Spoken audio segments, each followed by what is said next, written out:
ہم آپ سے مؤدبانہ درخواست کرتے ہیں کہ ایک نہایت اہم مسئلہ میں رہنمائی فرمائیں جو اس وقت اہل السنہ والجماعہ خصوصاً اہل حدیث عوام کے درمیان فتنہ و انتشار کا سبب بن رہا ہے۔ کہہ رہے ہیں کہ پس منظر یہ ہے اس سوال کا کہ آج کل دین اسلام کی نشر و اشاعت اور دعوتی کام کے تحت معتبر سلفی علماء کے دروس کو ریکارڈ کر کے ویڈیو کی صورت میں عام کیا جاتا ہے تاکہ زیادہ سے زیادہ لوگ مستفید ہوں۔ تاہم بعض افراد جو نہ علم دین سے وابستہ ہیں نہ عربی زبان یا اصول فقہ سے واقفیت رکھتے ہیں، وہ تحقیق کے نام پر فتنے اٹھا رہے ہیں اور لوگوں کو ان دروس سے روکنے کی منفی مہم چلا رہے ہیں۔ یہ لوگ یہاں تک شبہ ڈالتے ہیں کہ جہاں ویڈیوگرافی ہوتی ہے وہاں اللہ کی لعنت برستی ہے، لہذا ان دروس میں بیٹھنا گویا لعنت کا سبب بننا ہے۔ یہ خود بھی ان مجالس سے دور رہتے ہیں اور دوسروں کو بھی روکتے ہیں۔ مزید ایک علماء اکرام کے بعد اقوال پیش کرتے ہیں، جیسے کہ شیخ محمد ناصر الدین البانی رحمہ اللہ کا یہ قول: مجھے اندیشہ ہے کہ ایک دن سلفی یہ کہیں گے کہ فوٹوگرافی تصویر سازی نہیں ہے، بس ایک بٹن دبانا ہے۔ ایسے افراد کے پیچھے عام طور پر ایسے لوگ ہوتے ہیں جو دینی صلاحیت، علمی قابلیت اور اخلاقی پختگی سے محروم ہوتے ہیں اور فتنوں میں مشغول رہتے ہیں۔ ہماری مؤدبانہ گزارش ہے کہ آپ ہمیں درج ذیل نکات پر تفصیل رہنمائی فرما کر جواب عنایت فرمائیں۔ 1 نمبر، کیا سلفی علماء کے دروس کو ویڈیو کی صورت میں دعوتی و اصلاحی مقاصد کے لیے استعمال کرنا شرعاً درست ہے؟ ہمارے اکابر علماء کا اس پر کیا موقف ہے؟ 2 نمبر پر، ایسے باطل شبہات اور افواہوں کے ماحول میں اہل حدیث عوام کا کیا منہج و طرز عمل ہونا چاہیے؟ 3 نمبر پر، ایسے افراد کو علمی و اخلاقی طور پر اہل علم و عوام کی طرف سے کیا پیغام دینا چاہیے؟ اللہ تعالیٰ آپ کی علمی بصیرت سے ہمیں نفع دے اور فتنوں سے محفوظ رکھے۔ جزاکم اللہ خیرا واحسن الجزا۔ یہ میسور سے سوال آیا ہے، ساؤتھ انڈیا کے ایک شہر میسور سے سوال آیا ہے۔ آپ نے سوال سن لیا۔ سب سے پہلے تو اس سوال کے اندر جو کچھ انہوں نے بیان کیا ہے، ایسے بھائیوں کو ہم نصیحت کریں گے کہ آپ پہلے علماء سے علم حاصل کریں۔ اگر آپ عربی زبان سے، اصول فقہ سے اور کتاب و سنت کے علم سے واقف نہیں ہیں تو آپ کا یہ کام نہیں ہے کہ یہ چیز حرام ہے اور یہ چیز حلال ہے لوگوں کو بیان کریں۔ یہ کام اہل علم کا ہے، یہ کام اہل علم کو کرنے دیں، علماء کو کرنے دیں کہ کون سی چیز حلال ہے کون سی چیز حرام ہے، وہ کتاب و سنت کی روشنی میں لوگوں کی رہنمائی کریں گے۔ ایک عام شخص جس کے پاس کتاب و سنت کا علم نہیں ہے، ان مسائل میں گفتگو کا اہل نہیں ہے اور اس کے لیے جائز نہیں ہے کہ اپنی زبان ان مسائل میں کھولے۔ واضح طور پر اللہ رب العالمین نے اس سے منع کیا ہے، اور اس سے پہلے اسی مسجد میں ایک درس میں اس کا تذکرہ ہم نے کیا ہے کہ ایک کبیرہ گناہوں میں سے ہے کہ کوئی اللہ رب العالمین کی شریعت کے متعلق بلا علم کیا کرے، اپنی کوئی رائے رکھے۔ وَأَن تَقُولُوا عَلَى اللَّهِ مَا لَا تَعْلَمُونَ، کہ بغیر علم کے اللہ رب العالمین کے بارے میں، اس کے شریعت کے بارے میں تم کوئی اپنی رائے رکھو۔ تو ایسے لوگوں کو پہلے علم حاصل کرنا چاہیے، علماء کے پاس جائیں، ان کے پاس بیٹھیں اور پہلے شریعت کا علم حاصل کریں، پھر لوگوں کو اللہ رب العالمین کی شریعت سکھائیں۔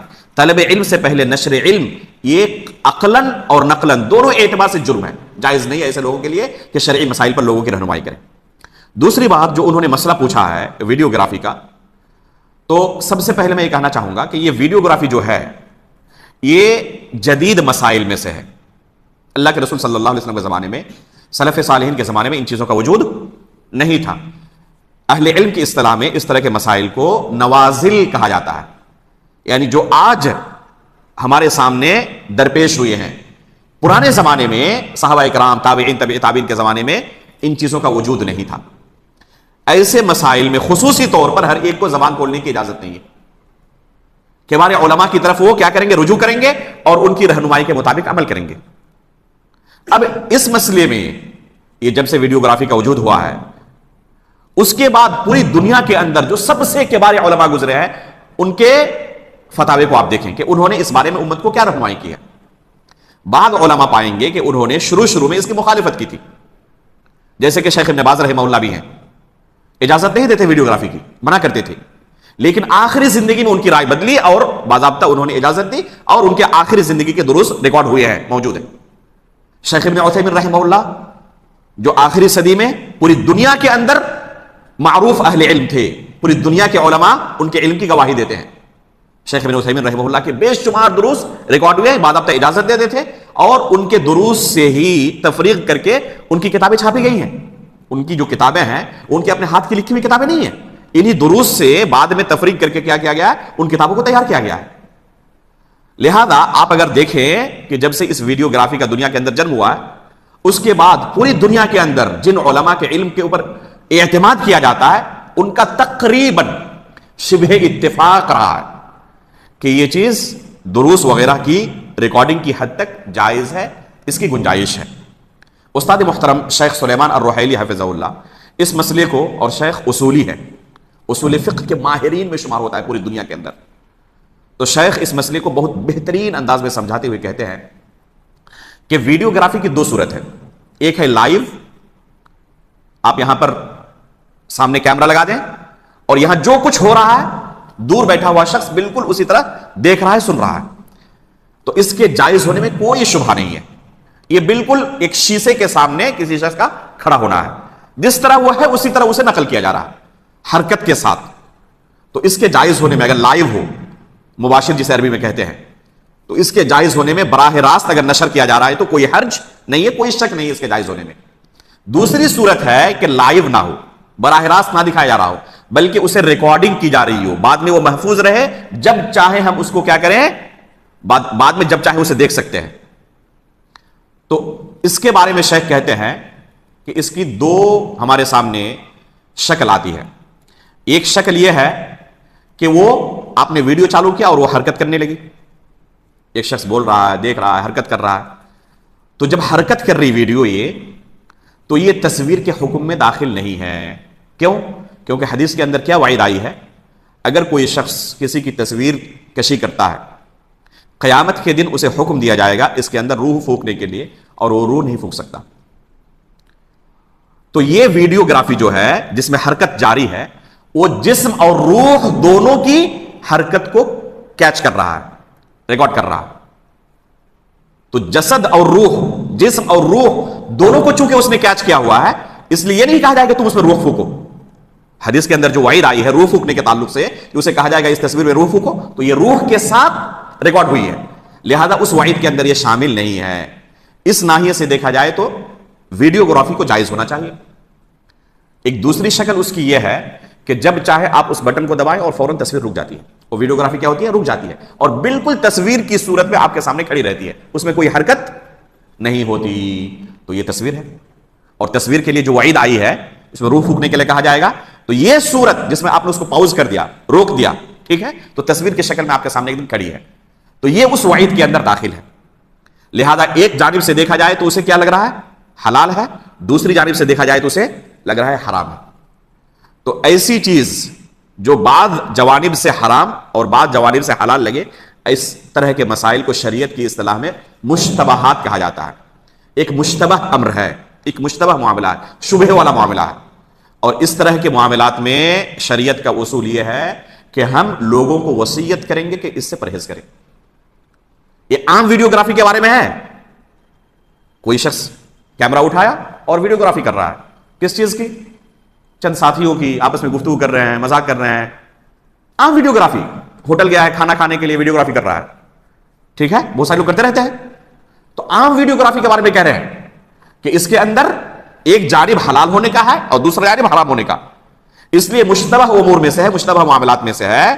لہذا اس طرح کے مشتبہ معاملات میں ہم وصیت یہی کریں گے کہ اس سے پرہیز کرنے کی کوشش کریں، لیکن حرام نہیں کہہ سکتے، کیونکہ اس کا حرام ہونا واضح نہیں ہے جس طرح حلال ہونا واضح نہیں ہے. اس لیے وصیت تو ہم یہی کریں گے، نصیحت یہی کریں گے کہ پرہیز کریں، لیکن اگر کوئی کرے تو اسے ہم حرام نہیں کہہ سکتے. البتہ اگر کسی کو ضرورت ہو یا حاجت ہو کسی کو، تو ضرورت و حاجت کے وقت وہ جائز ہے، اس کے جائز ہونے میں کوئی حرج نہیں. مثال کے طور پر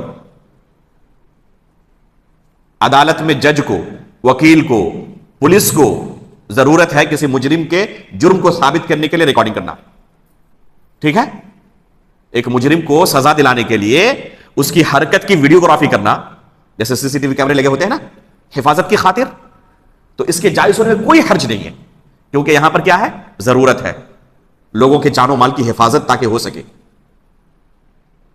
اس لیے اس طرح کے معاملات میں اس کے جائز ہونے میں کوئی حرج نہیں ہے، جیسے کہ سی سی ٹی وی کیمرے ہیں. اسی طرح سے دروس ہیں، علمی دروس کی ریکارڈنگ، یہ اہم حاجات میں سے ہے، سب سے اہم ضروریات میں سے ہے یہ کہ علمی دروس کو ریکارڈ کیا جائے اور لوگوں کو دین سکھایا جائے، لوگوں تک دین پہنچایا جائے. لہذا اگر علمی دروس کی ریکارڈنگ ہوتی ہے، ویڈیوگرافی ہوتی ہے، تو اس کی ریکارڈنگ میں، ویڈیوگرافی کرنے میں انشاءاللہ کوئی حرج نہیں ہے، یہ جائز ہے. اور یہی جواب امت کے بے شمار کے بارے علماء نے دیا. لہذا علمی دروس کی ویڈیو ریکارڈنگ کرنے میں، چاہے اسے لائیو نشر کیا جائے یا ریکارڈنگ کر کے اس کو محفوظ کیا جائے اور بوقت ضرورت اس سے فائدہ اٹھایا جائے، اس میں انشاءاللہ کوئی حرج نہیں ہے، جائز ہے۔ پوری دنیا کے سلفی علماء کرام کا اسی پر عمل بھی ہے، آپ دیکھتے بھی ہیں جتنے علماء کے ویڈیوز آتے ہیں، اور ظن غالب یہی ہے کہ ان علماء کی اجازت سے یہ ویڈیوگرافی ہوئی ہے، تو اس کا مطلب کہ ان علماء نے اسے جائز کرا ہے۔ اور ان کی تعداد کتنی ہوگی شمار نہیں کر سکتے آپ۔ کتنے علماء ایسے ہوں گے جو اس کو ناجائز کہتے ہیں، شاید انگلی پر بھی نہ گنی جا سکے، 2 ہاتھ کی انگلیوں میں جتنی تعداد ہوتی ہے شاید اس سے بھی کم تعداد ان کی ہو، اور بے شمار علماء کرام جن کو آپ شمار نہیں کر سکتے، ان کا فتویٰ، ان کا موقف یہی ہے کہ یہ جائز ہے۔ اس لیے اس طرح کے معاملات میں ایک عام شخص کو اپنی رائے نہیں رکھنی چاہیے، امت کے کبار علماء کی طرف رجوع کرنا چاہیے، خصوصاً اگر نوازل میں سے ہے، یعنی کوئی جدید مسئلہ ہے جس میں اجتہاد کی ضرورت ہے، جس کے لیے کتاب و سنت کے نصوص ہمارے سامنے بالکل واضح نہیں ہے، کیونکہ اللہ کے رسول کے زمانے میں یہ چیز تھی نہیں۔ تو اس طرح کے معاملات میں کبار علماء جو مشورہ دیں، ان کی طرف سے جو رہنمائی آئے، عام لوگوں کو اسی پر عمل کرنا